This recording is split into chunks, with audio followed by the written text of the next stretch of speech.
मैं स्वागत करता हूं धरना स्थल पे पहुंचने पे, और सभी का बारी बारी जितना धन्यवाद करूं उतना थोड़ा। आज 48 दिन हो गए हमारे संघर्ष को चलते हुए। परसों जो हमने कहा था, कहे मुताबिक हमने रेडी लगाई और रेडी के ऊपर सेल भी लगाई, जिसमें हमने भारी छूट देने का काम कराया। जो 250, 300, 500 रुपए का सामान था वो मात्र 35 रुपए में हमने सेल लगाने का काम कराया, और चक 35 का एक होक्का देने का हमने काम किया, एक आवाज देने की हमने काम किया। पर इस सब के बीच अगर कोई नदारद रहा तो वो थे हमारे आदरणीय विधायक जी। विधायक जी को हमने निमंत्रण दिया था, खुला निमंत्रण दिया था कि आप आए और आके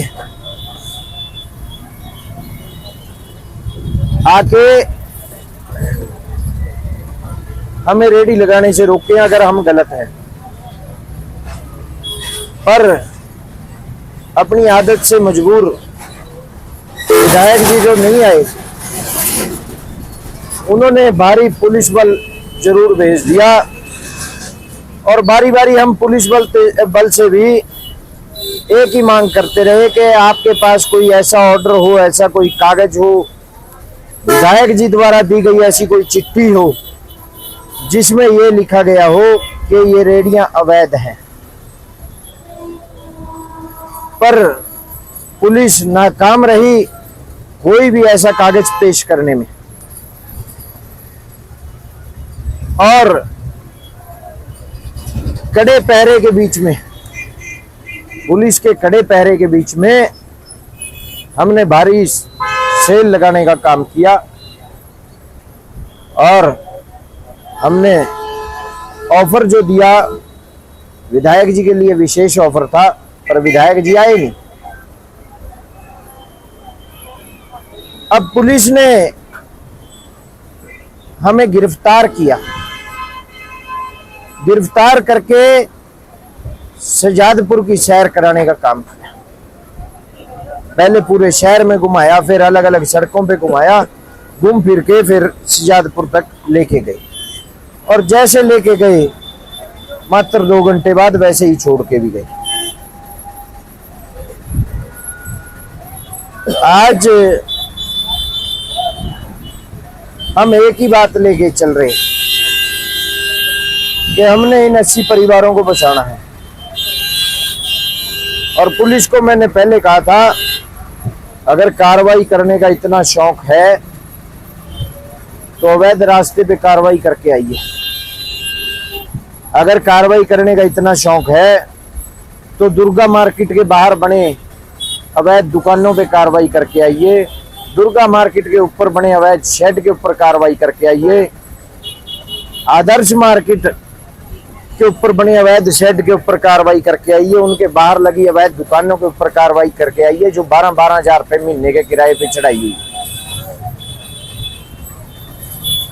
पर पुलिस मजबूर थी विधायक के आदेशों को मानने में।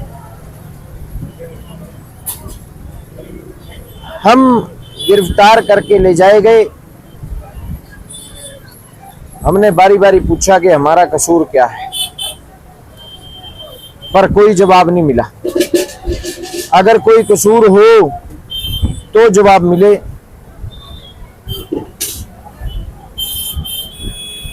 हमें जब यहां से गिरफ्तार करा गया, हम शांति प्रिय तरीके से अपनी रेडियां लगाने का काम कर रहे थे, हाथ में हमारे देश का तिरंगा झंडा लेके और हनुमान भगवान का ध्वज लेके। पर कुछ साथियों ने कहीं ना कहीं जहां देश के झंडे का निरादर करने का काम किया, वहीं हनुमान भगवान के उस ध्वज को भी गिराने की कोशिश की। आज अगर कोई ये सोच रहा था कि विवेक को धक्का मार दिया और विवेक को गिरफ्तार कर लिया, संजय लाकड़ा को धक्का मार दिया, संजय लाकड़ा को गिरफ्तार कर लिया, मैडम सर्वजीत कौर को गिरफ्तार कर लिया और धक्का मार दिया, रामदास जी को गिरफ्तार कर लिया और धक्का मार दिया, तो उन्हें मैं बताना चाहूंगा, आपने इनमें से बैठे किसी भी साथी को धक्का नहीं मारा। आपने धक्का मारा है हमारे देश के गौरव, हमारे राष्ट्रीय ध्वज पर। आपने धक्का मारा है हनुमान भगवान के ध्वज पर। हमें थाने के अंदर संदेश भेजा गया हमारे सीनियर साथियों द्वारा कि उन्होंने प्रशासन से बात की है और प्रशासन ये कह रहा है कि 2 दिन के अंदर एक कमेटी का निर्माण कर लिया जाएगा और वो कमेटी डिसाइड करके और इनकी रेडियां लगवाने का काम करेंगे। पर आज दूसरा दिन है, ना ही प्रशासन की तरफ से कोई नाम मांगे गए, ना ही कोई पहल की गई कि रेडियां लग सके। अब मैं प्रशासन से भी कहना चाहूंगा, अगर आप भविष्य में कोई वार्तालाप करना चाहते हैं तो अब हमारी भी कुछ शर्तें हैं। सबसे पहले उन 2 आदमियों के ऊपर कार्रवाई की जाए, उन 2 आदमियों को टर्मिनेट किया जाए जिनके आदेशों पर राष्ट्रीय ध्वज को गिराया गया और धक्का मारा गया, जिनके आदेशों पर भगवान हनुमान के ध्वज को गिराया गया और धक्का मारा गया। आप सभी ने कैमरों में रिकॉर्ड करने का काम किया कि कितनी कायरता दिखाते हुए पुलिस ने महिलाओं के ऊपर जो अत्याचार किए, हमारे ऊपर जो अत्याचार किए, वो किसी से छुपे हुए नहीं। वो 2 आदमी कौन है जिनके आदेशों पर सारा कुछ हुआ? मौजूदा इंस्पेक्टर नरेंद्र कुमार और मौजूदा चौकी इंचार्ज शंभू सिंह, जिन्होंने हमें तो गिरफ्तार कराया, हमारे पीछे से एक और कायरता का परिचय दिया। अवैध पार्किंग और अवैध रास्ता खुलवाने का काम हमारे पीछे से किया गया। अगर वो कोई वैध काम कर रहे थे तो सुबह से यहां खड़े थे, हमारी मौजूदगी में क्यों नहीं अवैध पार्किंग खुलवाई और अवैध रास्ता खुलवाया? वो अवैध पार्किंग खुलवाई जो डीसी साहब के आदेश पे बंद की गई थी, वो अवैध रास्ता खुलवाया गया जो डीसी साहब के आदेश पे बंद किया गया था। पर मुझे सोच के बहुत ही चिंता होती है और मैं कहने में भी कोई गुरेज नहीं करूंगा कि उन लोगों को ये नहीं पता कि देश को आजादी कैसे मिली थी। उन लोगों को ये नहीं पता कि ये तिरंगे के 3 रंग कहां से आए थे। उनके लिए भी आज शाम को 7:30 बजे धरना स्थल पे हम एक शॉर्ट फिल्म दिखाने का काम करेंगे, उनको बताने के लिए कि देश को आजादी कैसे मिली थी। और आप तमाम मीडिया के साथियों से मैं निवेदन करना चाहूंगा कि जब हमारे धरना स्थल पे वो फिल्म चल रही हो तो मैं आपको भी लिंक भेजूंगा उस फिल्म का। आप सभी भी अपने चैनलों पे दिखाने का काम करें कि देश को आजादी कैसे मिली थी। आप सभी दिखाने का काम करें, एक पंजाबी इंडस्ट्री के महान गायक कहूं, एक्टर कहूं, उन द्वारा बनाई गई एक फिल्म हम यहां चलाएंगे। हम पहले दिन से एक बात कह रहे हैं कि बारी बारी हमारे धरने का माहौल खराब करने की कोशिश की गई। हमारे धरने पे तो कोई सिक्योरिटी नहीं दी गई। जब हमने चौकी इंचार्ज शंभू को कहा कि भाई साहब अवैध रास्ता खोलने की कोशिश की जा रही है, अवैध पार्किंग खोलने की कोशिश की जा रही है, तब भी कोई कार्रवाई नहीं की गई। उल्टा आके हमारे साथियों को धमकी। कहता कि मंत्री अभी भी लगी हुई है। आप उनसे जाके ये पूछिए कि उन्होंने विधायक शुल्क कितना दिया है। मैं बारी बारी कहता हूं कि रेडियां वही लग रही हैं जो विधायक शुल्क दे रही हैं। और मैं तो इतना कहता हूं कि आप अभी भी देख लीजिए, ये 80 परिवार तो अवैध काम कर रहे थे, इन्हें गिरफ्तार कर लिया। जो 77 फुट चौड़ी रोड के ऊपर, नाले के ऊपर, इस बात पे ध्यान दीजिएगा, नाले के ऊपर रेडी लगाने का काम कर रहे थे, जहां सरकार ने, नगर निगम ने इन्हें लाइसेंस बना के दिया। वहां तो ये अवैध काम कर रहे थे।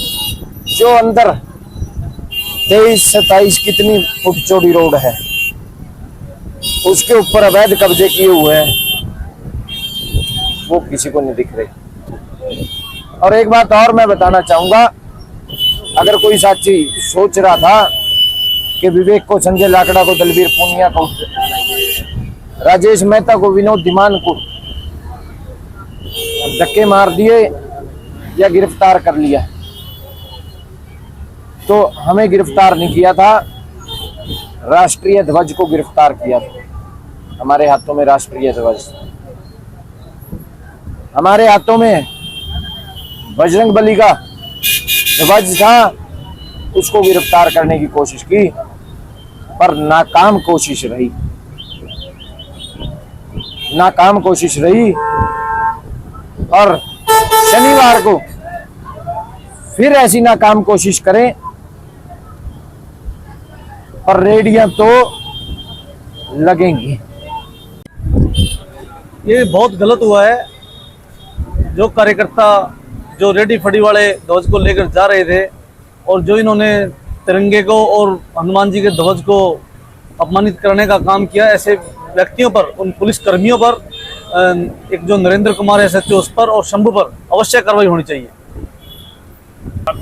मैं तो आदरणीय विज साहब से कहना चाहूँगा कि कुछ लोग दिमाग से अस्वस्थ हैं, उनका किसी अस्पताल में अच्छी तरह इलाज करवाएं और उनको सद्बुद्धि दें कि गरीबों का पेट भरने का काम करें, ना कि उजाड़ने का काम करें।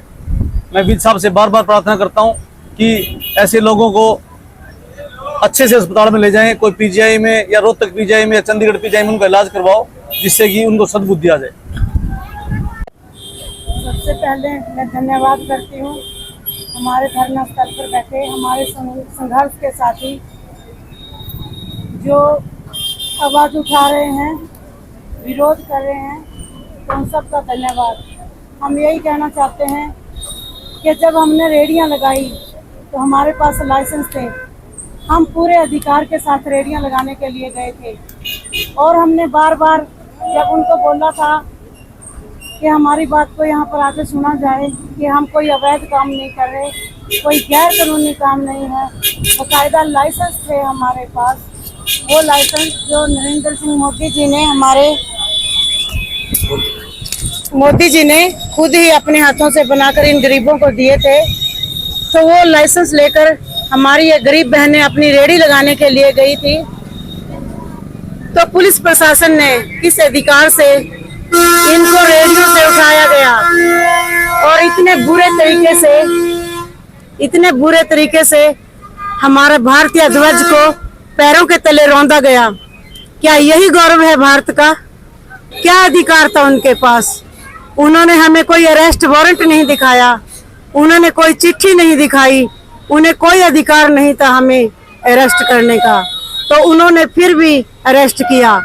तो हम तो यही प्रार्थना करते हैं कि गैर कानूनी ये प्रशासन है या गरीब लोग हैं जिनके पास सबूत है, जिनके पास इजाजत दी गई है मोदी जी ने कि यहाँ पे रेडियां लगा सकते हैं, तो हम तो यही मांग करते हैं कि इन सबके जो अधिकार हैं उन्हें सही तरीके से देखा जाए और उन्हें इंसाफ दिया जाए।